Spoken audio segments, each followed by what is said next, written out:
أعوذ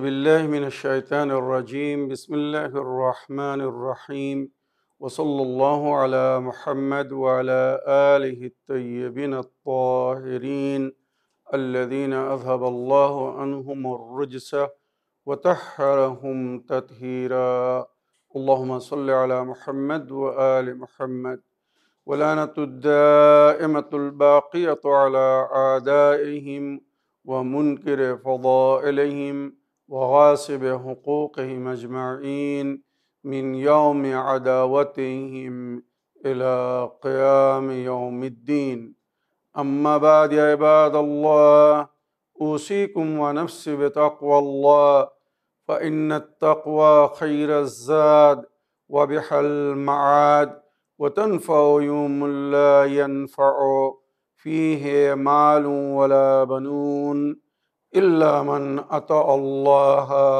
بقلب سليم وصلى الله على محمد وعلى آله الطيبين الطاهرين اللهم صل على محمد وآل محمد وعجل فرجهم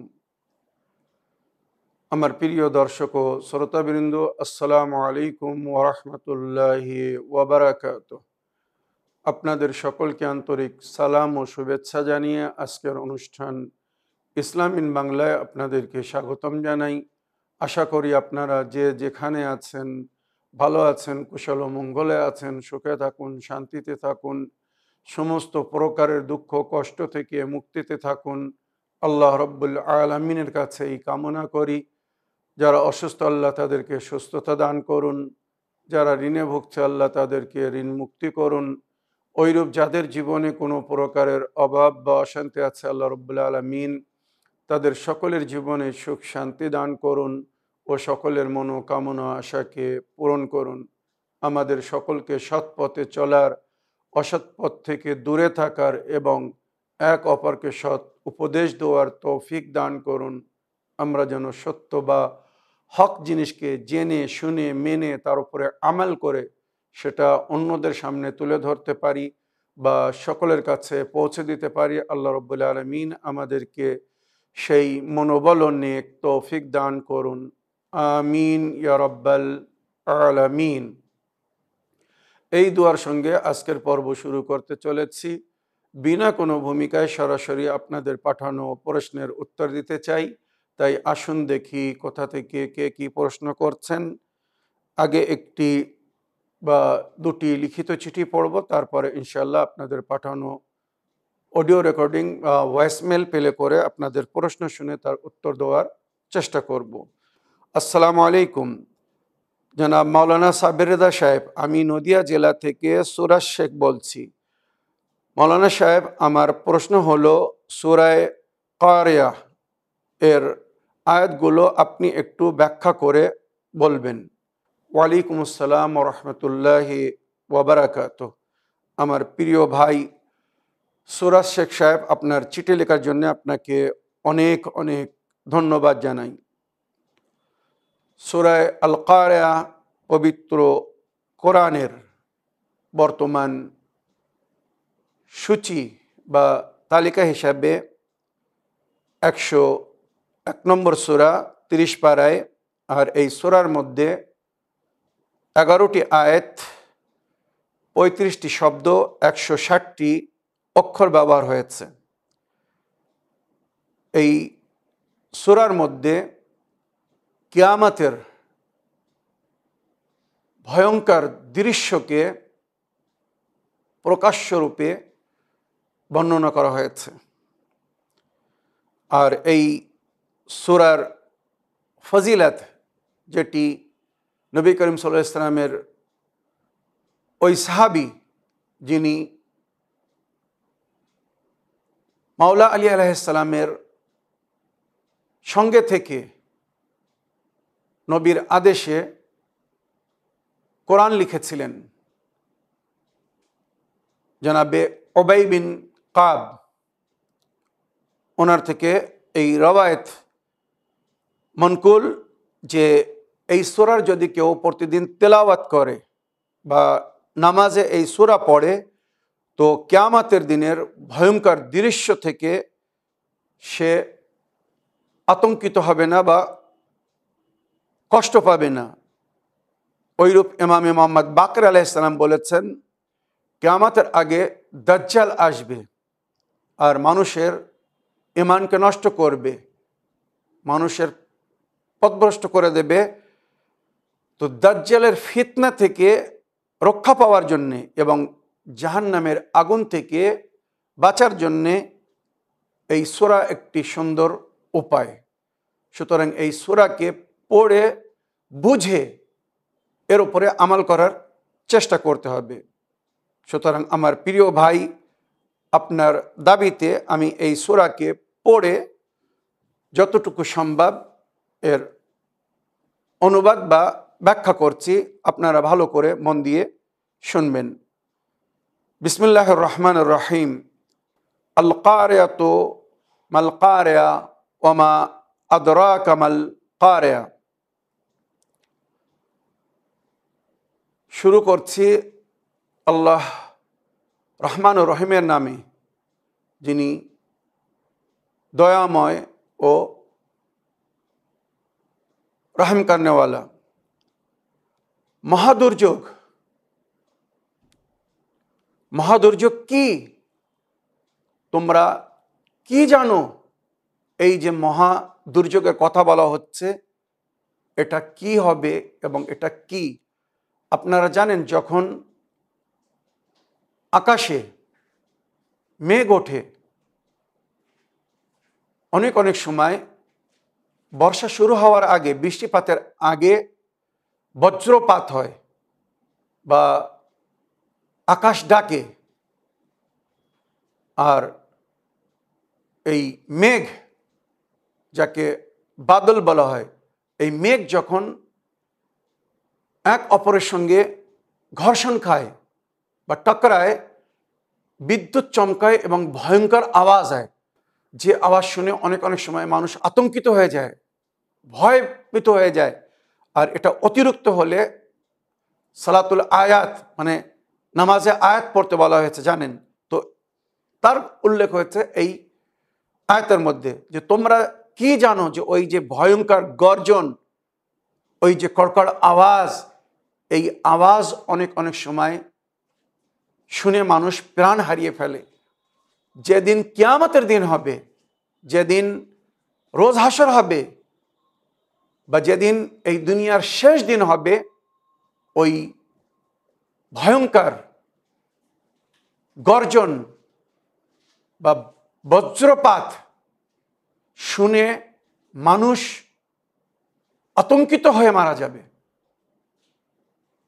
এবং তার একটা ভিন্ন দৃশ্য হবে, যার উল্লেখ কোরআনের আয়াতে এইভাবে হয়েছে, ইয়াউমা ইয়াকুনুন নাসু কাল ফিরাশিল মাবসুস। যেদিন মানুষের অবস্থা হবে পঙ্গপালদের মতো, যেদিন মানব জাতি হবে ছত্রভঙ্গ,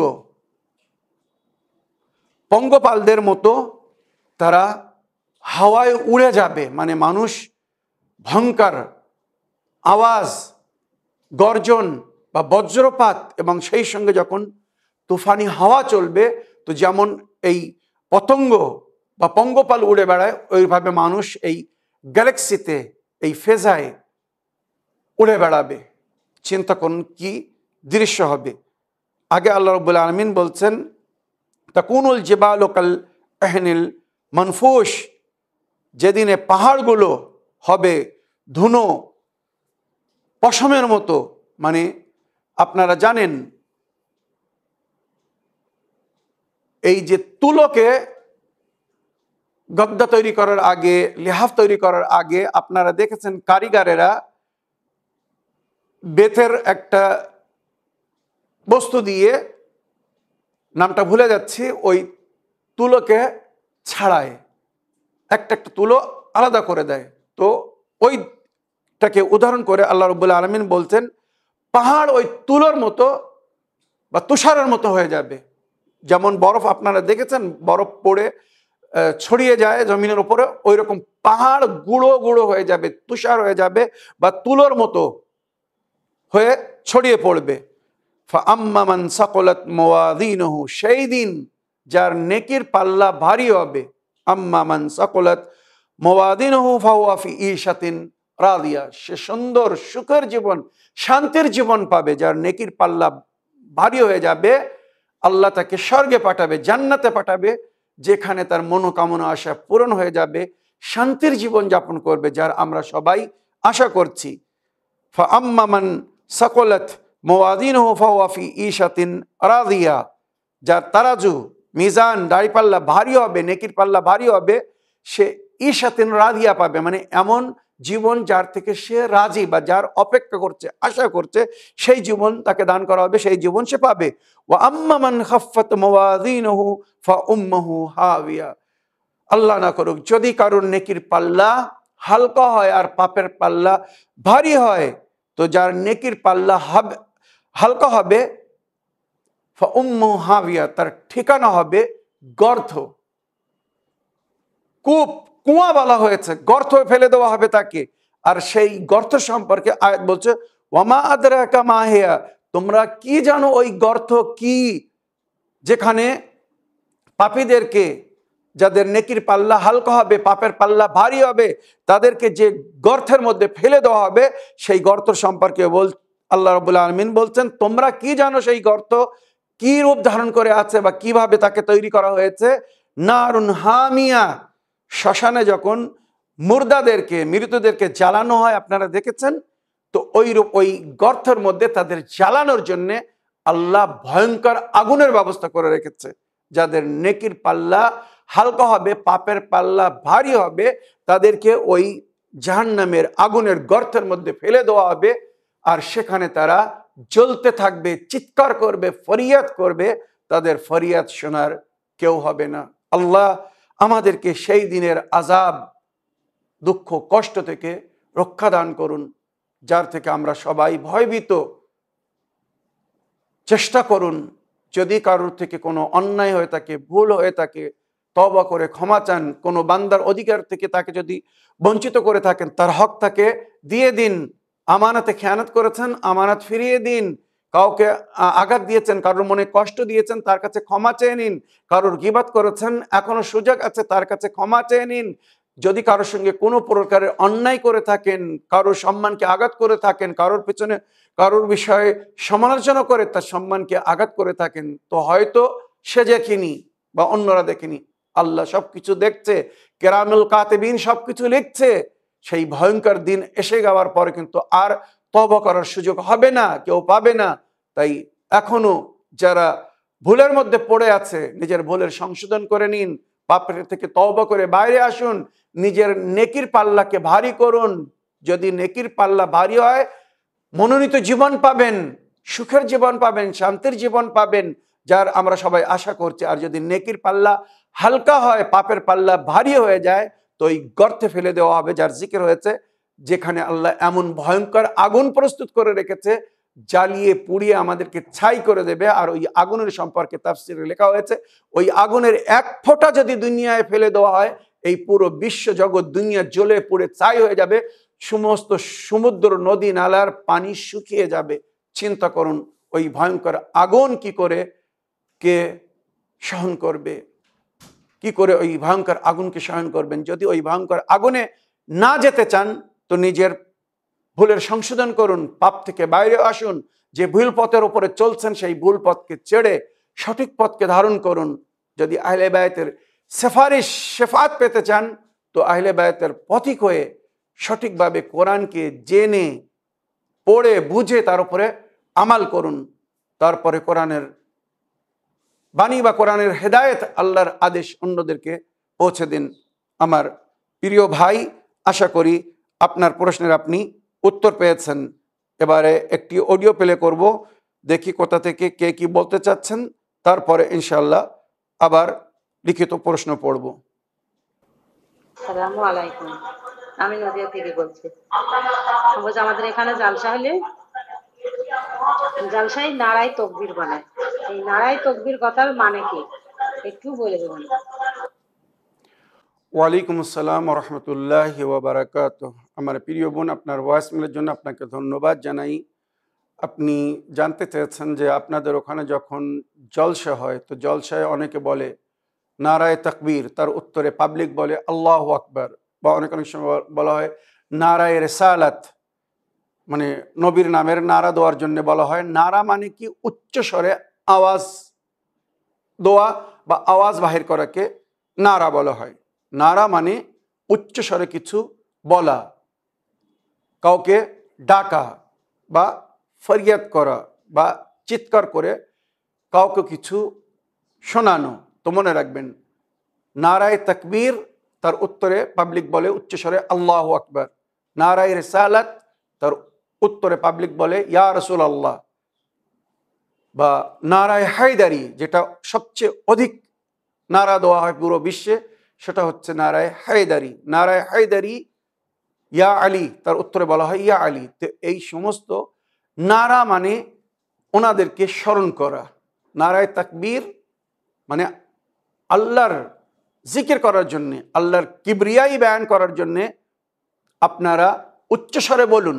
তো যখন নারায়ে তাকবীর বলা হয়, তার উত্তরে আল্লাহু আকবার বলা হয়, মানে আল্লাহ সর্বশ্রেষ্ঠ, আল্লাহ সর্বোত্তম, আজিম এবং সবচেয়ে বড় হচ্ছেন আল্লাহ। নারায়ে রিসালাত, যে নবীর উপরে আমরা ঈমান এনেছি, সেই নবীর নামকে যখন উচ্চস্বরে বলতে বলা হয়, তো যখন বলে নারায়ে রিসালাত, আমরা বলি ইয়া রাসূলুল্লাহ, মানে জানাকে আমাদের জন্যে রসুল করে পাঠানো হয়েছিল, যিনি আমাদেরকে দিন বা শরীয়ত দিয়েছেন বা শিখিয়েছেন, উনি হচ্ছেন আল্লাহর রসুল।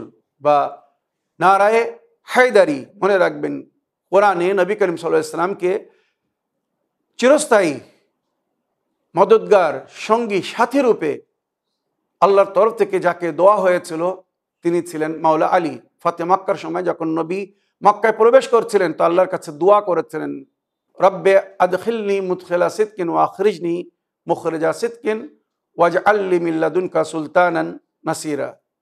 রব্বে আদখিলনি মুদখিলা সিদকিন, হে আমার প্রতিপালক, আমি যেন এই মক্কায় সত্যের সঙ্গে প্রবেশ করতে পারি, ওয়া আখরিজি মুখরিজা সিদকিন, আর সত্যের সঙ্গে, সম্মানের সঙ্গে আমি যেন এই মক্কা বিজয় করে বাইরে আসতে পারি। রব্বে আদখিলনি মুদখিলা সিদকিন ওয়া আখরিজনি মুখরিজা সিদকিন ওয়াজআলনি মিন লাদুনকা সুলতানান নাসিরা, আর আপনার তরফ থেকে আমাকে একটি চিরস্থায়ী সহযোগী দান করুন, যে আমার নুসরত করবে, আমার মদত করবে। নাসির, যে একবার কাউকে মদত করেছে তাকে নাসির বলা হয়, মদতগার। আর নাসির চিরস্থায়ী মদতগার। যারা আরবি ভাষা জানে তাদের জিজ্ঞেস করে দেখুন। তো নবীকে মাওলা আলীর রূপে চিরস্থায়ী মদতগার দেওয়া হয়েছিল। কোরআন বলছে ইন্নামা ওয়ালিয়ুকুমুল্লাহু ওয়া রাসূলুহু ওয়াল্লাযিনা আমানুল্লাযিনা ইউকিমুনাস সালাতা ওয়া ইউতুনাজ যাকাত ওয়া হুম রাকিউন। তোমাদের ওয়ালি, ওয়ালি মানে এখানে অনেকেই তরজমা করেছেন মদতগার। তোমাদের মদতগার হচ্ছেন আল্লাহ ও তার রসুল, এবং সেই ব্যক্তি যে নামাজে রুকুর অবস্থায় যাকাত দিয়েছে, উনি ছিলেন মাওলা আলী। সমস্ত তাফসীর লিখেছে মাওলা আলী রুকুর অবস্থায় যাকাত দিয়েছিলেন। তো যদি তোমরা মদদের জন্য কাউকে ডাকতে চাও, তো আল্লাহকে ডাকো, রসুলকে ডাকো এবং মাওলা আলীকে ডাকো। ওই জন্যে অনেকেই নারায়ে হায়দারি শুনে যখন ইয়া আলী বলে, তো কিছু মুসলমানেরা যারা এই সমস্ত আয়াতের ব্যাখ্যা জানে না, এই সমস্ত আয়াতের ব্যাকগ্রাউন্ড জানে না, নবীর জীবনী যারা পড়েনি বা জানেনি, যুদ্ধের ময়দানে যেখানে আলী অনুপস্থিত ছিলেন, সেখানে আল্লাহর তরফ থেকে আলীকে ডাকার জন্য বলা হয়েছিল, যেটা আমরা নাদে আলী রূপে পড়ি, নাদে আলী এন্ড মাযহার আল আজায়েব। সেই আলীকে ডাকো যিনি সমস্ত রহস্যকে ফাঁস করেন। মনে রাখবেন, তো নবী করিম সাল্লাল্লাহু আলাইহি ওয়াসাল্লাম হযরত আলীকে ডেকেছিলেন। তারপরে মুসলমানেরা বা ইসলাম বিজয় লাভ করেছিল ইহুদিদের বিরুদ্ধে খায়বারের যুদ্ধে। আপনারা ইতিহাস তুলে দেখুন। তো আমার প্রিয় বোন, এই সামান্য ব্যাখ্যা এই জন্য করলাম, যাতে এই নারার আসল অর্থ বা এই নারার ব্যাকগ্রাউন্ড মানুষ বুঝতে পারে। নারায়ে তাকবীর আল্লাহু আকবার, নারায়ে রিসালাত ইয়া রাসূলুল্লাহ, নারায়ে হায়দারি ইয়া আলী, মনে রাখবেন। এর থেকে মনোবল বৃদ্ধি হয়, স্পিরিচুয়াল পাওয়ার বাড়ে এবং মানুষ সজাগ হয়। আর এই নারা শুনে শয়তান পালায়, এই নারা শুনে শয়তান পালায়। মুমিন খাঁটি মুসলমানেরা এই নারা লাগায় বা এই নারা পছন্দ করে, মনে রাখবেন। তো নারায়ে হায়দারি শুনে কেউ যদি পালায় বা কেউ যদি অপছন্দ করে, তো এখান থেকে বুঝে নেবেন, ইয়া আলী লা ইউহিব্বুকা ইল্লাল মুমিন ওয়ালা ইয়াবগুদুকা ইল্লাল মুনাফিক আবিল কাফির আও ওয়ালাদুস জিনা আও ওয়ালাদুল হারাম। এই আলী তোমাকে ভালোবাসবে না, কিন্তু ওই ব্যক্তি যে মমিন হবে, মমিন তোমাকে ভালোবাসবে আর তোমার থেকে ঘৃণা করবে না, কিন্তু ওই ব্যক্তি যে জারজ সন্তান হবে বা কুফর ও শিরকের মধ্যে হবে, আর নইলে সে যদি মুসলমান হয়ে থাকে তো মুনাফিক হবে, মুনাফিক তোমাকে ভালোবাসবে না। তো যারা নারায়ে হায়দারি শুনে যাদের মুখ কালো হয়ে যায়, মুখ পুড়ে যায়, মুখ ছোট হয়ে যায়, কষ্ট হয়, এবারে এদের বাস্তবিকতা বা হকিকত আশা করি আপনারা বুঝতে পেরেছেন, যেটা নবীর হাদিসের মধ্যে উল্লেখ হয়েছে। আগের চিঠি পড়ি। ইসলাম ইন বাংলা, কিবলা, সালামুন আলাইকুম। সমস্যা, আমার স্বামী আমাকে অনেক নির্যাতন করে, সে আমার হক আদায় করে না, কথায় কথায় বলে ভালো না লাগলে ডিভোর্স দিয়ে চলে যা, অথচ দুটা মেয়ে আছে আমাদের, এই দুটা মেয়ে নিয়ে কোথায় যাব, রাতে ঠিক মতো বাসায় ফেরে না, ঠিক মতো বাসায় ফিরতে বললে অনেক মারধর করে, কেবলা খুব অশান্তির মধ্যে জীবনযাপন করছি, আমার জন্যে দোয়া করবেন। কিছু সূরা কেরাত পড়ে ফু দিয়ে যে খাওয়াবো সে সুযোগই নাই, কারণ সে তো ঘরেই থাকে না, আসেও না ঠিক মতো। প্রশ্ন, আমাকে কিছু সহজ আমল বলে দিন যে আমলের মাধ্যমে আমার স্বামী আমার প্রতি অনুগত হবে, আকর্ষিত হবে, আমাকে স্ত্রী হিসাবে মর্যাদা দিবে, সংসারে মন দিবে, স্বাভাবিক জীবনযাপন করতে পারবো। যশোর থেকে, বাংলাদেশ থেকে। ওয়ালাইকুম আসসালাম রহমতুল্লাহি ওয়াবারাকাতুহু। আমার প্রিয় বোন, আপনি আপনার নাম উল্লেখ করেননি, ঠিক আছে, কোনো অসুবিধে নেই। তবে আপনি আপনার যে বেদনা বললেন, এর আগেও হয়তো আপনি কয়েকবার আপনার মনের কথা আমাদের সঙ্গে শেয়ার করেছেন, আর আমাদের চ্যানেলের মাধ্যমে হয়তো আপনার স্বামীকে আপনি অবগত করতে চেয়েছেন আপনার কষ্ট বা বেদনা, যেটা হয়তো সরাসরি আপনি বলতে পারছেন না, বা সে বলার সুযোগ দিচ্ছে না, বা সে শুনছে না। আশা করি আপনি বা আপনার সমাজের যারা আমার এই বক্তব্য শুনছে বা শুনবে, তারা এর সমাধান খুঁজতে আপনার সহযোগিতা করবে। কোরআন ও হাদিসের মধ্যে যেটা উল্লেখ হয়েছে, কোনো ব্যক্তির ওপরে, কোনো নারী বা পুরুষের ওপরে, বা কোনো জাত বা কোনো কওমের ওপরে যখন জুলুম হয়, তো তার জন্যে তিনজন দোষী হয়, দায়ী হয়। তিনজন সমান শাস্তি পাবে, সাজা পাবে। এক, যে জুলুম করছে, তাই সে যেই হোক, স্বামী হোক, শাসক হোক, দেশের শাসক বা অঞ্চলের শাসক, যদি রাজা প্রজার সঙ্গে অন্যায় করে, হাকিম মাহকুমের ওপরে জুলুম করে, স্বামী স্ত্রীর সঙ্গে অন্যায় করে, তো এদেরকে ইহকাল ও পরকাল দুই কালেই সাজা পেতে হবে, মনে রাখবেন। তো যখন কোনো ব্যক্তির ওপরে, কোনো নারী বা পুরুষের ওপরে, কোনো সমাজের ওপরে, কোনো জাত বা কওমের ওপরে জুলুম হয়, তো তার জন্য তিনজন দোষী। এক, যে জুলুম করছে, জালিম, সে অত্যাচারী। দ্বিতীয়, পীড়িত, নারী হোক আর পুরুষ হোক, মহিলা হোক বা পুরুষ হোক, যেমন আপনি বা আপনার মতো যে সমস্ত নারীরা পীড়িত হচ্ছে, জুলুম সহন করছে, কিন্তু প্রতিবাদ করছে না, ডাইভার্সের ভয়ে হোক, জীবনের অশান্তির ভয়ে হোক, বা ভবিষ্যতের জীবন নিয়ে একটা আশঙ্কা হোক, যেভাবে হোক, এই যে পীড়া নির্যাতনা যেটার উল্লেখ আপনি করেছেন, এই যে আপনি সহন করছেন চুপচাপ, জালিমের মদত করছেন, অত্যাচারীকে সমর্থন করছেন। আমাদের সমাজে যে জুলুম বা অন্যায় বা অবিচার হচ্ছে, যদি সবাই প্রতিবাদ করত, সমাজ থেকে এই জুলুম অত্যাচার কবে শেষ হয়ে যেত। কিন্তু যখন কেউ বলার লোক নেই, যার উপরে জুলুম হচ্ছে, সে যখন চুপচাপ সয়ে যাচ্ছে, জালিমরা, অত্যাচারীরা সাহস পাচ্ছে যে আমাদের বিরুদ্ধে কেউ আসবে না, আমাদের ভয়ে কেউ আমাদের বিরুদ্ধে বলবে না। কিন্তু একবার যদি সমাজ রুখে দাঁড়ায়, বা যে সমস্ত নারীদের উপরে জুলুম হচ্ছে তারা যদি একবার প্রতিবাদ সৃষ্টি করে, প্রতিবাদ তৈরি করে, যেখানে গেলে তার কথা শোনা হবে, গ্রাম পঞ্চায়েত বলুন, চেয়ারম্যান সাহেব বলুন, বা অঞ্চল অফিস বলুন, বা বিচারালয় বলুন, ন্যায়ালয় বলুন, যেখানে গেলে, থানা, পুলিশ, যেখানে গিয়ে আপনি ইনসাফ পাবেন, সেখানে যান, যে অন্যায়ের বিরুদ্ধে বলুন, জালিমদের বিরুদ্ধে প্রতিবাদ করুন। নইলে হাসরের ময়দানে চুপচাপ যদি জুলুম সইতে থাকেন, তো আল্লাহ আপনাকে ওই জালিমের সহকারী রূপে গ্রহণ করবে, জালিমের মদতগার রূপে দেখবে। সুতরাং এহতেজাজ, প্রতিবাদের হক আল্লাহ ও রসুল শরীয়তের তরফ থেকে আপনাকে দেওয়া হয়েছে।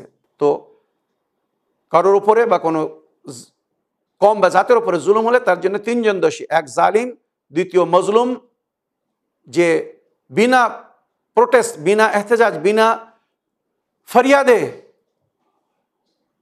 জুলুম সয়ে যাচ্ছে, প্রতিবাদ করছে না, সেও দায়ী, দোষী। আর তৃতীয়, ওই কম, ওই লোক, ওই নারী বা পুরুষরা, ওই সমাজ যাদের সামনে জুলুম হচ্ছে, তারা দেখছে অন্যায় হচ্ছে, অবিচার হচ্ছে, তারপরেও তারা চুপচাপ আছে, জুলুম দেখা যাচ্ছে, শুনে যাচ্ছে, কিন্তু কেউ প্রতিবাদ করছে না, কেউ বলছে না। হয়তো প্রভাবশালী ব্যক্তি বলে, তার কাছে অর্থ আছে বলে, তার কাছে ক্ষমতা আছে বলে, সে কোনো বড় পদে আছে বলে তার বিরুদ্ধে কেউ বলছে না। এরা সবাই হাসরের ময়দানে, কিয়ামতের দিনে আল্লাহর নজরে পাপী গণ্য হবে, আর জুলুমের সাজা এদের সবাইকে দেওয়া হবে। আমাদের সমাজ এত জঘন্য হতো না যদি আমরা আমর বিল মারুফ নেহি আনিল মুনকারের দায়িত্ব পালন করতাম। আমর বিল মারুফ, নেকির দিকে আমন্ত্রণ জানানো, নেকির হুকুম দেওয়া, নেহি আনিল মুনকার, অন্যায়, অবিচার, জঘন্য কাজ থেকে মানা করা, বাধা দেওয়া। আমরা এই দুটি দায়িত্ব বা কর্তব্য, যেটা আমাদের উপরে ফরজ করা হয়েছে, সমাজের উপরে, প্রতি ব্যক্তির উপরে, প্রতি নারী পুরুষের উপরে, এই দায়িত্ব পালন করিনি বলে কোরআন ও হাদিসের মধ্যে যেটা উল্লেখ হয়েছে, যদি তোমরা আমর বিল মারুফ নেহি আনিল মুনকারকে ছেড়ে দাও, তো জালিমরা তোমাদের উপরে মুসাল্লাত হয়ে যাবে, প্রভাবিত হবে, প্রভাবশালী হবে, তারপরে তোমরা ফরিয়াদ করবা, তোমাদের ফরিয়াদ শোনার লোক হবে না। আজ সমাজের বর্তমান পরিস্থিতি বা হকিকত এটাই। পীড়িতরা ফরিয়াদ করছে, কিন্তু তাদের ফরিয়াদ শোনা হচ্ছে না, কোনো গুরুত্ব দেওয়া হচ্ছে না, কেউ কান ধরছে না। কেন? আমর বিল মারুফ নেহি আনিল মুনকারকে আমরা ছেড়ে দিয়েছি, সমাজ ছেড়ে দিয়েছে, অন্যায় থেকে বাধা দেওয়ার, মানা করার আর লোক পাওয়া যাচ্ছে না। আমার প্রিয় বোন, আল্লাহ রাব্বুল আলামিন আপনার মদত করবেন। আমার এই বক্তব্য যেটা আমি বলছি বা বললাম, যেভাবে হোক আপনার স্বামীর কাছে একবার পৌঁছে দেওয়ার চেষ্টা করবেন। সে যখন স্ত্রী রূপে আপনাকে গ্রহণ করেছে, বিবাহ করেছিল, তো এই স্ত্রী বন্ধনে যখন বাধা হয়, তো স্বামীর উপরে স্ত্রীর কিছু কর্তব্য, দায়িত্ব লাগু হয়। সেই দায়িত্ব, সেই কর্তব্য যদি সে পুরো না করে, স্ত্রীর হক অধিকার যদি তাকে না দেয়, ইহকালেও সে শান্তি পাবে না, আর পরকালে কারোর হক থেকে যদি কাউকে বঞ্চিত করা হয়, তো তার সাজা বা শাস্তি অতি কঠোর রাখা হয়েছে। শরিয়াতে একের অধিক বিবাহর অনুমতি দেওয়া হয়েছে, কিন্তু যে আয়াতে অনুমতি দেওয়া আছে সেই আয়াতেই আল্লাহ বলেছেন, যদি তুমি নিজের স্ত্রীদের মধ্যে ন্যায় আদালত কায়েম রাখতে পারো, কাউকে ছোট নজরে, কাউকে বড় নজরে, কারোর সঙ্গে বেশি মায়া, কারোর সঙ্গে কম মায়া, কারোর বেশি খেয়াল করা, কারোর সঙ্গে কম খেয়াল করা, কারোর হক বেশি দেওয়া, কারোর হক কম দেওয়া, যদি এমন করো, যদি তাদের মধ্যে ন্যায় ইনসাফ না করতে পারো, দ্বিতীয় বিবাহ করো না। দ্বিতীয় বিবাহ সেক্ষেত্রে জায়েজ করা হয়েছে, অনুমতি দেওয়া হয়েছে, ফরজ করা হয়নি, অনুমতি দেওয়া হয়েছে। এই জিনিসটা অনেকেই বোঝে না। অনেক পুরুষরা বলে আল্লাহ আমাদেরকে চারটে বিয়ে করতে বলেছেন। না, চারটে বিয়ে করতে বলেননি, চারটে বিয়ের অনুমতি দেওয়া হয়েছে শর্তের সঙ্গে, কন্ডিশনলি, মনোরঞ্জনের জন্য নয়, আনন্দ ফুর্তি করার জন্য নয়, সমাজকে বেবিচারী, অন্যায়, অবিচার থেকে বাঁচানোর জন্যে। যুদ্ধে যোদ্ধারা মারা যেত, তাদের স্ত্রীরা বিধবা হয়ে যেত। কোথায় যাবে? যৌবনকালে সে বিধবা হয়ে গেছে, তাদের সঙ্গে দুর্ব্যবহার হতো। তাই তাদেরকে সম্মানিত জীবন দেওয়ার জন্য ইসলাম অনুমতি দিয়েছিল। তোমরা একের অধিক, মানে পুরুষের সংখ্যা কম ছিল, নারীর সংখ্যা বেশি ছিল, তাই ইসলাম অনুমতি দিয়েছিল তোমরা একের অধিক বিবাহ করতে পারো, তবে আপোষে মিলমিশ রেখে। বাড়িতে যেন বিশৃঙ্খলার সৃষ্টি না হয়, অশান্তির সৃষ্টি না হয়। তোমরা এক অপরকে রাজি করে কাজ করো। তাই শরীয়তে বলা হয়েছে, যদি আপনার প্রথম স্ত্রী আপনার সমস্ত প্রয়োজনকে পুরো করে, মানবিক, শারীরিক যত প্রয়োজন বা আপনার হক যদি সে আদায় করে, তো তার অনুমতি ছাড়া আপনি অন্য কাউকে বিবাহ করবেন না। আমাদের সমাজে হুজুররা বড় বড় বক্তব্য দেয়, লেকচার দেয়, কিন্তু এই সমস্ত বাস্তব, এই হকিকত কিন্তু খুব কম লোক বলে। সমাজকে অন্যায় থেকে, বেবিচারী থেকে বাঁচানোর জন্য ইসলাম অনুমতি দিয়েছিল, মনোরঞ্জন করার জন্যে, ফুর্তি করার জন্যে। একজনকে আঘাত করে, কষ্ট দিয়ে অন্য আরেকজনের সঙ্গে আনন্দের অনুভবের জন্য এই বিয়ে করার অনুমতি দেওয়া হয়নি, যেটা আমাদের সমাজে হচ্ছে। আল্লাহ আমাদেরকে হেদায়েত দান করুন, আমরা যেন নিজের সমাজকে সুন্দর করে গড়ে তুলতে পারি, আর সমাজে যে সমস্ত অন্যায় অবিচার হচ্ছে এর থেকে আমাদের সমাজকে যেন আমরা বাঁচাতে পারি। এবারে আমার প্রিয় বোন, উপায় রূপে আপনাকে কিছু বলছি, আপনি ভালো করে মন দিয়ে শুনুন। যদি আপনার স্বামীকে আপনি পুনরায় আপনার কাছে ফিরে পেতে চান, সে যেন ফিরে এসে আপনার খেয়াল করে, বা আপনার যে হক বা অধিকার সে যেন আপনাকে দেয়, তো আপনি 2 রাকাত সালাতুল হাজাত বা সালাতুল ইস্তেগাসা বেখিদমতে ফাতেমা জাহরা সালামুল্লাহ আলাইহা পড়ুন। বিশেষ নিয়মা অনেকবার বলেছে, হয়তো আপনারা শুনেছেন, মাফাতুল জানানে বা বিভিন্ন অ্যাপের মধ্যে দোয়া আছে, সালাতুল ইস্তেগাসা বেখিদমতে বিবি জাহরা সালামুল্লাহ আলাইহা বলে। এই 2 রাকাত নামাজ পড়ার পরে তসবিহ পড়ুন, তবে এই তসবিহটা একটু ভিন্ন রূপে পড়তে হবে, স্বামী পাওয়ার জন্য। জানাবে ফাতেমা জাহরা যেভাবে তসবিহ পড়েছিলেন ওইভাবে। আগে 34 বার আল্লাহু আকবার, তারপরে 33 বার সুবহানাল্লাহ, তারপরে শেষে 33 বার আলহামদুলিল্লাহ। এইভাবে তসবিহ জাহরা পড়বেন। তসবিহ জাহরা সালামুল্লাহ আলাইহার পরে এই যে আমলটা বলছি, যদি বৃহস্পতিবারের রাত্রে বা শুক্রবারের দিনের বেলা করেন, তো এর অতি সুন্দর প্রভাব পড়বে। অধিকাংশ যারা এই আমল করেছে সবাই সফল হয়েছে। শুক্রবারের দিন জওয়ালের আগে, মনে করুন দিনের বেলা যে কোনো সময় 11টার দিকে আমল শুরু করুন, 12টা কি তার 1 ঘন্টা পরে হয়তো আমলটা পুরো হয়ে যাবে। তো 2 রাকাত নামাজ পড়ুন, যেভাবে তসবিহ পড়তে বললাম ওইভাবে তসবিহ পড়ুন। তারপরে কিবলার দিকে মুখ করে বসে 100 বার সূরা আলহামদ আর 100 বার সূরা তাওহীদ পড়ুন। 100 বার সূরা আলহামদ, 100 বার সূরা তাওহীদ পড়ুন। তারপরে রজব মাসের 15 তারিখের আমালে উম্মে দাউদ যাকে বলা হয়, 15 তারিখে আমালে একটি দোয়া আছে, ওই দোয়াকে দোয়ায় উম্মে দাউদ বলা হয়। উম্মে দাউদ নিজের ছেলেকে ফিরে পাওয়ার জন্যে ইমামে জাফর সাদিক আলাইহিস সালামের কাছে উপায় চেয়েছিলেন, তো এই দোয়ার তালিম দিয়েছিলেন।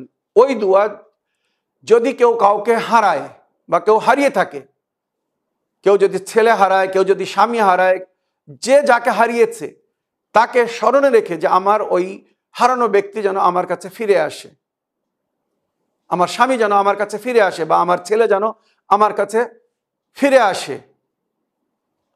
এইভাবে যদি এই আমাল করা হয়, ওই দুয়ায় উম্মে দাউদ পড়বেন, ওই দুয়ার মধ্যে ইসমে আজমের জিকির হয়েছে। সুতরাং ওই দোয়া পড়বেন, ওই দোয়া পড়ার পরে আল্লাহর কাছে দোয়া করবেন, হে আমার প্রতিপালক, আমার স্বামীকে আমার কাছে ফিরিয়ে দিন, সে যেন আমার খেয়াল করে, আমার হক আমাকে দেয়, জনাবে জাহরাকে ওসিলা করে। আল্লাহুম্মা সাল্লি আলা ফাতেমা ওয়া আবিহা ওয়া বালিহা ওয়া বানিহা ওয়া সিররিল মুস্তাউদা ফিহা বেআদাদে মা আহাতা বিহি ইলমুক। এই সালাওয়াত পড়ে কমসে কম 135 বার, আর যদি অধিক 530 বার পড়তে পারেন অতি উত্তম, অতি শীঘ্র মনোকামনা আশা পূরণ হয়ে যাবে। আল্লাহুম্মা সাল্লি আলা ফাতেমা ওয়া আবিহা ওয়া বালিহা ওয়া বানিহা ওয়া সিররিল মুস্তাউদা ফিহা বেআদাদে মা আহাতা বিহি ইলমুক। এটা পড়ার পরে বিবি জাহরাকে ওসিলা করে আল্লাহর কাছে দোয়া করুন। ইনশাআল্লাহ আশা করি খুব শীঘ্র আপনার মনোকামনা আশা পুরো হয়ে যাবে, স্বামী ফিরে আসবে। আর যদি একবার স্বামী ফিরে আসে তো কোনো বাহানায় ছলনায় সূরা রুম আয়াত নম্বর 21, যে আয়াতের মধ্যে স্বামী স্ত্রীর মিলনের জিকির হয়েছে, স্বামী স্ত্রীর মায়া মহব্বতের জিকির হয়েছে, স্বামী স্ত্রীকে আল্লাহ এক অপরের জন্য শান্তির কারণ করেছেন, তাদের মধ্যে মহব্বত এবং রহমত দান করেছেন। ওই আয়াত 99 বার পড়ে কোনো মিষ্টির ওপরে দম করে ফু দিয়ে বা স্বামীর কোনো পছন্দের জিনিস তৈরি করবেন, তার উপরে এটা পড়ে, ওই আয়াত পড়ে ফু দিয়ে রাখবেন, যখন সে আসবে তাকে খাইয়ে দিবেন। আর নিয়ত করে রাখবেন যে আল্লাহ এই মিষ্টি বা এটা খাওয়ার পরে যেন আমার স্বামীর অন্তরে আমার প্রতি সেই শ্রদ্ধা, সেই স্নেহ, সেই ভালোবাসা, সেই মায়া, সেই মহব্বত জাগে, যেটা স্বামী স্ত্রীর মধ্যে আপনি রেখেছেন। ইনশাআল্লাহ আশা করি আপনার ওই স্বামী আপনার সঙ্গে সুন্দর ব্যবহার করবে এবং সুন্দরভাবে আপনারা এক অপরের সঙ্গে জীবনযাপন করবেন। আশা করি আপনার প্রশ্নের আপনি উত্তর পেয়েছেন। এবারে একটা অডিও নিই, দেখি কোথা থেকে কে কি বলতে চাচ্ছেন। আসসালামু আলাইকুম। ঈশার নামাজ সম্বন্ধে দ্বিতীয়বার আবার জানার জন্য প্রশ্ন রাখছি। আমার এক যাকে আমি ঈশার নামাজ সম্বন্ধে আপনার কাছে প্রশ্ন রেখেছিলাম, সেই প্রশ্ন তাকে উত্তর পেয়ে দেখায় কিংবা শোনায়। সে বলতে থাকে যে ঈশার নামাজ তো সাবির মৌলানা বলছে 6 রেখাত পড়তে, আর লাস্টে 11 রেখাত তাহাজ্জুদ বা তাহাজ্জুদের টাইমে ওই যে লাস্টে 11 রেখাত ওই নামাজটা পড়তে দিয়ে ঈশা, আর ওই নামাজটা হচ্ছে 17 রেখাত।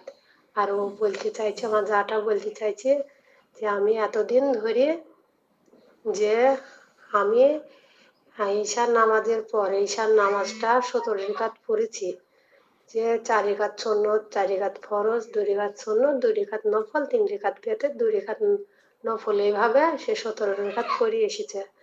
সে বলতে চাইছে যে আমি এইভাবে যে নামাজগুলো পড়েছি, তাহলে সে আমার নামাজের কি হবে? আমি যে এই ঈশার নামাজের সময় 17 রেখাত নামাজ পড়েছি, তাহলে বেতের নামাজের শেষ রাতের নামাজ আমি ঈশার টাইমে পড়েছি, তাহলে সেই নামাজগুলার কি হবে? আমাকে আল্লাহ কি সওয়াব সেই নামাজগুলার দেবে? আর আমি তাহাজ্জুদের টাইমে যদি আমি সেই তাহাজ্জুদের 11 রেখাত না পড়ি, আমি যেদিন পড়লাম সেদিন সবই পড়লাম, আর যেদিন পড়লাম না সেদিন আমি পড়লাম না। বলতে চাইছি যদি আমি যে তাহাজ্জুদের পর যে 3 রেখাত গুরুত্বপূর্ণ নামাজ, সেই নামাজটা তাহাজ্জুদের নামাজ পড়লে তো সবই পড়তে হবে। আর সে বলতে চাইছি যে আমি যদি না পড়ি, তাহাজ্জুদের নামাজ পড়লো না, আজানের টাইম হয়ে গেছে, সে সে তাহাজ্জুদের নামাজটা পড়তে পারেনি, সে 2-3 রেখাত নামাজও পড়লো না, তাহলে সে বলতে চাইছি যে আমি পড়লাম না, তাহলে আল্লাহ কি আমাকে গুনাহ হবে যদি না পড়ি? এইটা সে জানতে চাইছে। আসসালামু আলাইকুম রহমতুল্লাহি ওয়া বারাকাতুহু। আসসালাম। ওয়ালাইকুম আসসালাম ওয়া রাহমাতুল্লাহি ওয়া বারাকাতুহু। আমার প্রিয় বোন, আপনার ভয়েসমেলের জন্য আপনাকে ধন্যবাদ জানাই। আমি সবসময় কোরআন ও হাদিস থেকে সঠিক উত্তর দেওয়ার চেষ্টা করি। হাদিসে কুদসিতে আল্লাহ রাব্বুল আলামিন বলছেন, উবুদনি কামা উরিদ ওয়ালা তা'বুদনি কামা তুরিদ। আল্লাহ বলছেন, আমার উপাসনা, আমার ইবাদত ওইভাবে করো যেভাবে আমি চেয়েছি, যেভাবে আমি চাই। আমার উপাসনা, আমার ইবাদত ওইভাবে করো না যেভাবে তুমি চাচ্ছ বা তুমি চাও। মুশকিল হচ্ছে এখানে, আজ আমাদের সমাজে মোল্লা মৌলবীরা নিজেদের তৈরি করা দিন, ধর্ম বা শরিয়ত চালাচ্ছে। অথেন্টিক দিন ও শরিয়ত যেটা আল্লাহ ও রসুলের তরফ থেকে আহলে বায়তের মাধ্যমে আমাদেরকে দেওয়া হয়েছে, খুব কম লোক সেটাকে ফলো করছে। যার কারণে আজ আমাদের সমাজে এত মতভেদ, এত বিশৃঙ্খলা, আল্লাহর উপাসনা নিয়েও, আল্লাহর ইবাদত নিয়েও মানুষের মধ্যে ঐক্যতা নেই। কেন? কারণ তারা ওইভাবে আল্লাহর উপাসনা করছে না যেভাবে আল্লাহ চেয়েছেন। আল্লাহ বলছেন, উবুদনি কামা উরিদ ওয়ালা তা'বুদনি কামা তুরিদ। আমার উপাসনা ওইভাবে করো যেভাবে আমি চেয়েছি। তুমি তোমার ইচ্ছা মতো আমার উপাসনা করো না। তুমি তোমার মন মতো, তোমার ইচ্ছা মতো, যেভাবে তোমার মন চাচ্ছে সেইভাবে তুমি আমার উপাসনা বা ইবাদত করলে আমি তো সেটা মেনে নেব না। তো শরীয়তে আমাদেরকে যেভাবে ফরজ বা নফল নামাজ পড়তে বলা হয়েছে, আমাদেরকে ওইভাবে ফরজ বা নফল নামাজ পড়তে হবে। ফরজ যেটা অনিবার্য, না পড়লে মাফ নেই, কিন্তু যেটা নফল নামাজ বা সুন্নত বলা হয়েছে, যদি কেউ ওটা ছেড়ে দেয় তার জন্য সে দোষী হবে না, গুনাহগার হবে না। তাহাজ্জুদ নামাজ নবী বা আহলে বাইতের জন্য ফরজের সমান ছিল, মনে রাখবেন, সুন্নতে মুআক্কাদা, কিন্তু আমাদের জন্য ওটা নফল সুন্নত। যদি কেউ রাতের বেলা উঠে পড়তে পারে, বা এশা নামাজের পরে বা মিডনাইটের পরে বা ভোরের আজানের আগে যদি কেউ পড়তে পারে অতি উত্তম। যদি পুরো 11 রাকাত তাহাজ্জুদ নামাজ, 8 রাকাত সালাতুল লাইল, 2 রাকাত সালাতুশ শাফা আর 1 রাকাত নামাজে ফিতর, এই টোটাল 11 রাকাত নামাজকে তাহাজ্জুদ নামাজ বলা হয়েছে। তো যদি কেউ পুরো 11 রাকাত পড়তে পারে অতি সুন্দর, অতি উত্তম, 11 রাকাত পড়বে। যদি কেউ পুরো 11 রাকাত পড়ার সুযোগ বা সময় না পায় কোনো কারণে, তো সে শেষের 3 রাকাত পড়লেও চলবে। সালাতুল লাইল ছেড়ে শুধু সালাতুশ শাফা, যার জিকির সূরা ফজর হয়েছে, ওয়াশ শাফা ওয়াল ওয়াতর, 2 রাকাত সালাতুশ শাফা পড়বে, 1 রাকাত নামাজে ওয়াতর পড়বে। যদি তারও সময় না থাকে, আজানের মাত্র 5 মিনিট সময় আছে, আপনি 5 মিনিটে 1 রাকাত নামাজে ওয়াতর পড়তে পারবেন। 1 রাকাত পড়ুন। ফামান ইয়ামাল মিসকালা যাররাতিন খায়রান ইয়ারা ওয়া মান ইয়ামাল মিসকালা যাররাতিন শাররান ইয়ারা। যে যতটা নেকি করবে তার সে জাযা পাবে, যে অন্যায় করবে, পাপ করবে, তার সে সাজা পাবে। আপনি যতটা উপাসনা করবেন, ইবাদত করবেন, আপনি তার আজর সওয়াব পাবেন। আল্লাহ আপনাকে নফলের জন্য, সুন্নতের জন্য বাধ্য করেননি, মনে রাখবেন। পরিষ্কার বলছি, যে সমস্ত মৌলবী মাওলানারা দিনের শরীয়তের হকিকত বা আসল দিনের মারেফাত রাখে না, তারাই বলে যে নফল না পড়লে ফরজ কবুল হবে না। তারা এখনো শরীয়ত বা হকিকত থেকে অনেক দূর। তাদের মধ্যে নবীর দিনের জ্ঞান বা মারেফাত নেই। যদি থাকতো কখনো সমাজকে এইভাবে বিভ্রান্তির মধ্যে ফেলে দিত না, বিশৃঙ্খলা ঘটাতো না, মতভেদ শরীয়তের মধ্যে হতো না। লা ইউকাল্লিফুল্লাহু নাফসান ইল্লা উসআহা। আল্লাহ কোনো জাতকে, কোনো মানুষকে, কোনো নফসকে তার ক্ষমতার বাইরে কষ্ট দেয় না। সুতরাং আগে ফরজ আদায় করুন, তারপরে যদি সুযোগ হয়, সময় হয়, শারীরিক মানবিক দিক থেকে যদি আপনি শান্তির সঙ্গে আল্লাহর উপাসনা করতে পারেন, সুন্নত বা নফল ইবাদতগুলো করুন। যদি সুন্নত বা নফল ইবাদত না করেন, একবারও আপনাকে এর জন্য সাজা দেওয়া হবে না। কারণ নফল ইবাদত, সুন্নত ইবাদত নবী নিজের তরফ থেকে নিজের প্রতিপালককে খুশি করার জন্য করতেন। তাই উনি নিজের উম্মতকে বাধ্য করেননি। বলেছিলেন, তোমরা যদি আমার এই সুন্নতকে আদায় করতে পারো, যার মাধ্যমে আমি আমার প্রতিপালককে খুশি করার চেষ্টা করেছি বা করছি, অতি উত্তম। যদি এগুলো না করতে পারো, সুযোগ যদি না হয়, সময় যদি না হয়, তো কমস কম ফরজকে আদায় করো, যেটা আমার আল্লাহর হুকুম, আমার প্রতিপালকের হুকুম। ওটা যদি না আদায় করো তো কিন্তু মাফ নেই, ক্ষমা নেই। সল্লু কামা রাআইতুমুনি উসাল্লি বলে নবী নামাজ পড়িয়েছিলেন। তোমরা ওইভাবে আল্লাহর উপাসনা বা ইবাদত করো যেভাবে আমাকে আল্লাহর উপাসনা বা ইবাদত করতে দেখছো। তো আমার প্রিয় বোন, আপনার ওই যাকে বলে দিন, যেভাবে আল্লাহ আমাদেরকে ফরজ বা নফল নামাজ পড়তে বলেছে, আমাদেরকে ওইভাবে পড়তে হবে। নিজেদের তৈরি করা পদ্ধতিতে পড়লে কিন্তু আল্লাহ সেটাকে গ্রহণ করবেন না, মেনে নেবেন না, কবুল করবেন না। সকালে নামাজের আগে 2 রাকাত সকালের নফল নামাজ পড়তে হবে, তারপরে ফরজ নামাজ। জোহরের আগে জোহরের 8 রাকাত নফল নামাজ, তারপরে 4 রাকাত ফরজ নামাজ। আসরের আগে আসরের 8 রাকাত নফল নামাজ, তারপরে আসরের 4 রাকাত ফরজ নামাজ। মাগরিব আগে ফরজ পড়তে হবে 3 রাকাত, তারপরে মাগরিবের 4 রাকাত নফল নামাজ পড়তে হবে। আর মাগরিব এশার মাঝখানে সালাতুল গফাইলা, যাকে অনেকেই সালাতুল আওয়াবিনও বলে, গুনাহ থেকে ক্ষমা পাওয়ার জন্য অতি উত্তম নামাজ, এটাও যদি পড়তে পারে অতি উত্তম। তবে এটা পাঞ্জাগানা নামাজের যে ফরজ বা নফল এর মধ্যে গণ্য হয়নি, মনে রাখবেন এটা একটা স্পেশাল নামাজ। তো মাগরিবের নামাজের 3 রাকাত ফরজ, 4 রাকাত তারপরে নফল। এশা নামাজ আগে 4 রাকাত ফরজ পড়তে হবে, তারপরে দাঁড়িয়ে পড়লে 1 রাকাত, আর যদি কেউ বসে পড়ে তো 2 রাকাত সে নফল পড়বে। দাঁড়িয়ে পড়লে 1 রাকাত আর বসে পড়লে 2 রাকাত নফল পড়বে, যেটা বাস্তবে 1 রাকাত গণ্য হয়। আর অধিকাংশ নবী করিম সাল্লাল্লাহু আলাইহি ওয়াসাল্লাম এই নামাজটা বসে পড়তেন বলে সাধারণ পাবলিক জানে যে এশা নামাজের নফল হচ্ছে 2 রাকাত। এশা নামাজের ফরজ 4 রাকাত আগে পড়ে বসে 2 রাকাত নফল নামাজ পড়ে। তারপরে রাতের বেলা 11 রাকাত তাহাজ্জুদ নামাজ পড়তে বলা হয়েছে। 8 রাকাত সালাতুল লাইল, 2 রাকাত সালাতুল শাফা আর 1 রাকাত সালাতুল ওয়িতর।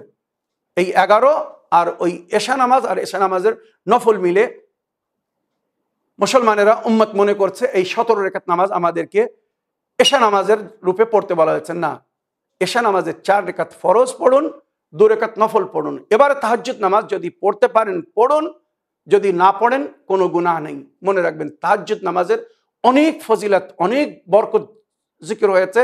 যদি কেউ পড়তে পারে তার জন্য অতি উত্তম। সালাতুল লাইল তুহাসসিনুল ওয়াজহ, চেহারাকে সুন্দর করে, মেকআপ করার প্রয়োজন হবে না যদি কেউ তাহাজ্জুদ নামাজ পড়ে। আল্লাহ চেহারায় নূর দান করবে।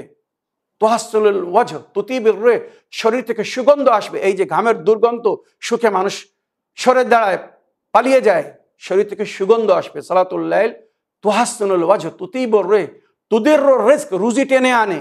নামাজের সব যদি কেউ পড়ে আর সে যদি বলে আমি আজকে রুজি পাইনি, নবী বা আহলে বাইত বলেছেন সে মিথ্যাবাদী। নামাজের সব পড়নেওয়ালা রুজি থেকে মাহরুম হবে না কখনো। তাজলুল বাসার, চোখের আলো বাড়ায়। তাকদিয়াত দাইন, ঋণ শোধ হওয়ার একটা উপায় হয়ে যায় আল্লাহর তরফ থেকে তার জন্যে। তাযহাবু বিল হাম্মি ওয়াল গাম, তার দুঃখ কষ্ট নিবারণ হয়। রাতের অন্ধকারে যখন সে আল্লাহকে স্মরণ করে, আল্লাহ তাকে ভোলে না, তার জীবনে সুখ শান্তি দান করেন, তার মনোকামনা আশাকে পূরণ করেন। তো আল্লাহ আমাদেরকে তৌফিক দান করুন। যেভাবে শরীয়তে আমাদেরকে হুকুম দেওয়া হয়েছে, কোরআন ও হাদিসের মধ্যে যেভাবে আমাদেরকে আল্লাহর উপাসনা করতে বলা হয়েছে, আমরা যেন সেইভাবে আল্লাহর উপাসনা বা ইবাদত করতে পারি। অবশেষে আপনাদের সকলের কাছে অনুরোধ করব, আপনারা দোয়ায় স্মরণে রাখবেন যাতে এইভাবে আমি আল্লাহর বান্দাদেরকে সঠিকভাবে হেদায়েত করতে পারি, আল্লাহ ও রসুলের বাণী, আহলে বাইতের তালিমাত সর্বসাধারণের কাছে পৌঁছে দিতে পারি। এই বলে আমার আজকের বক্তব্য এখানে শেষ করলাম। ওয়া আখিরু দাওয়ানা আলহামদুলিল্লাহি রাব্বিল আলামিন। ওয়াসসালামু আলাইকুম ওয়া রাহমাতুল্লাহি ওয়া বারাকাতুহু।